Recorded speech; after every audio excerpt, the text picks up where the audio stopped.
अस्सलामुअलैकुम दोस्तों, मैं हूं असलम आलम और आप देख रहे हैं गल्फ़ एक्सपर्ट।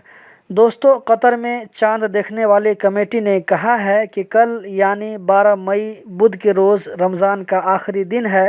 कल लास्ट रोज़ा है। इस तरह जुमरात को ईद का पहला दिन होगा, तो इस तरह ईद जुमरात को होगी। कल यानी बुध के रोज़ 12 मई को ईद नहीं होगी। जुमरात को ईद की नमाज सुबह 5:05 पर खड़ी हो जाएगी।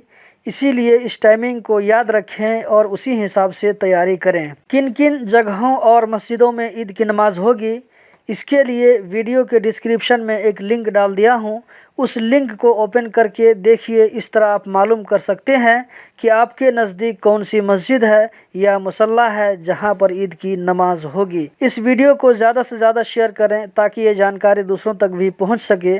और कतर से रिलेटेड इसी तरह की जानकारी हासिल करते रहने के लिए इस चैनल को सब्सक्राइब करें, वीडियो को लाइक करें। बहुत बहुत शुक्रिया।